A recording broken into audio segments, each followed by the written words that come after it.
સીતા અને રામ દ્વારા જે આ ચરિત્ર કૌતૂહલ થયું એ ભેદ લક્ષ્મણજી મહારાજને પણ ખબર નથી કે આ રીતે સીતાજીને મૂળ સ્વરૂપને અગ્નિદેવની અંદર અને એમનું પ્રતિબિંબ સ્વયં સીતા દર્શન થાય એ જ રીતનું હુબહુ માતા જાનકી શ્રી રામ અને સીતાજી બંને જ્યારે એકલા હોય એ સમયે પોતાનું સ્વયં સ્વરૂપમાં સીતાજી જાનકીજી અગ્નિદેવની અંદર અર્પણ કરીને પોતાના પ્રતિબિંબ રૂપે એક સીતાજીનું માયારૂપી નિજ પ્રતિબિંબ રાખી તહ સીતા તે સયે શીલ રૂપ સુબિનીતા લચિમન યહ મર મનુ જાના જો કછુ ચરિત ચા ભગવાન.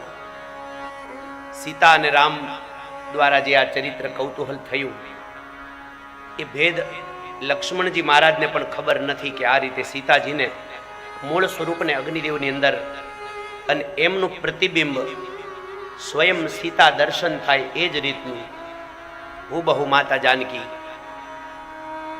દસમુખ ગયું જહાં મારીચા.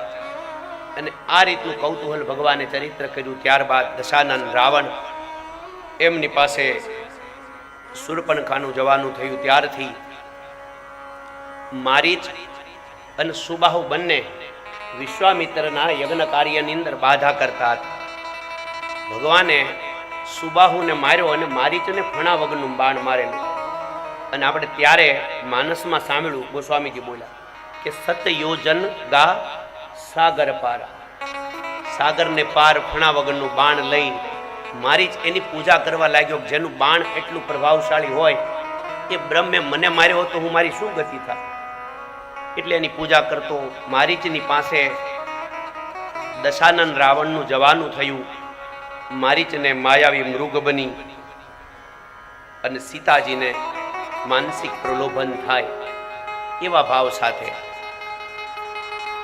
માયાવી મૃગ બની અને મા સીતાજીનું મન આકર્ષિત કરવા દસમુખ સકલ કથા તેહી આગે કહી સહિત અભિમાન અભાગે. હો કપટ મૃગ તુમ છલકારી જેહી વિધિ હરી આનો રૂપનારી. એવો માયાવી મૃગ બન અને તારા એ મૃગના મોહની અંદર સીતાજી જો આકર્ષિત થાય અને મોહ પમાડે તો કપટપૂર્વક હરિની નારી એટલે માં સીતાજીનું હું હરણ કરું. મુનિમખ રાખન ગયઉ કુમારા બિનુ ફર સર રઘુપતિ મોહી મારા. મારી જ ભગવાનના એ બાણનું ખાલી વર્ણન કરે છે કે ભગવાન રાવણને કહે છે કે તમે વિચાર કરો, જેણે મને બાણ માર્યું દરિયાને પાર એને મને પહોંચાડી દીધો, એ કોઈ અવર પુરુષ નથી. ભગવાન રામ એ બ્રહ્મ છે, એની સાથે વિરોધ ન કરો, એની સાથે ઝઘડો ન કરાય. લંકેશ કહે છે કે જો તું મારું કીધું નહીં કરે તો હું તને મારી નાખીશ. મારી જ વિચાર કરે કે આના હાથે મરવા કરતા ભગવાનના હાથે મૃત્યુ થાય તો આપણી ગતિ સારી થાય. માટે નક્કી કર્યું હું માયાવી મૃગ બની લંકેશ રાવણ મને મારે એના કરતા ભગવાન સ્વયં પોતે મને મારે એનાથી મારું. તબ મારી જ હૃદય અનુમાના નવહી વિરોધે નહીં કલ્યાણા. શસ્ત્રી મરમી પ્રભુ સઠ ધની વેદ બંદી કવિ ભાનસ ગુની ઉભય ભાંતિ દેખા નિજ મરના તબ તાકીસી રઘુનાયક ચરના. 9 જણા સાથે વિરોધ ન કરે એનું વર્ણન કર્યું. જેમાં કોઈ શસ્ત્ર જાણતો હોય, મર્મ જાણતો હોય, પ્રભુ હોય, ગાંડો હોય, ધનવાળો હોય, વેદ હોય, ડોક્ટર, બંદી હોય, કવિ હોય, ભાનસ એટલે રસોયો હોય અને ગુણી એટલે સારા ગુણવાળો. આટલાની સાથે વિરોધ ન કરવો જોઈએ. માયાવી મૃગ બની કપટપૂર્વક મારી જ આમ તેમ માં સીતાજીના મનને આકર્ષિત કરવા તેહી બન નિકટ દશાનન ગયઉ તબ મારી જ કપટ મૃગ ભયઉ.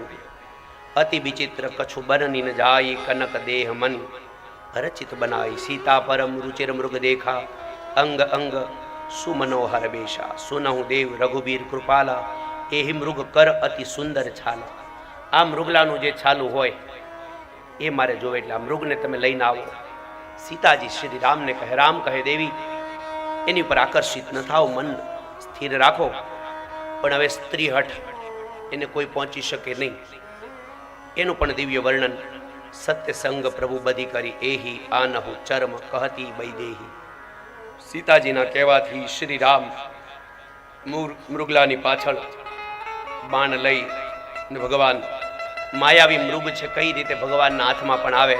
ભગવાન એની પાછળ મારી જ આગળ આગળ આગળ આગળ જતા જતા મૃગ વિલોકી કટી પરિકર બાધા કરતલ ચાપ રુચિર સર સાધા. પ્રભુ લચી મનહી કહા સમુજાઈ ફિરત બિપિન નિશ્ચર બહુ ભાઈ. સીતા કેરી કરેવું રખવારી બુદ્ધિ વિવેક બલ સમય વિચારી. શ્રી રામે લક્ષ્મણજીને સીતાજીના સંરક્ષણ માટે એનાયત કરી સલાહ સૂચન આપી અને મારી જ એવો માયાવી મૃગ બીજો નિગમ નેતિ શિવ ધ્યાનન પાવા માયા મૃગ પાછે શોધાવા. નેતિ નેતિ કહીને શાસ્ત્ર વેદ અટકી જાય. શિવને પણ જે ધ્યાનમાં એ ભગવાન આ છે એક માયાવી મૃગની પાછળ દોડે. માયા મૃગને ભગવાન દોડતા દોડતા એની પાછળ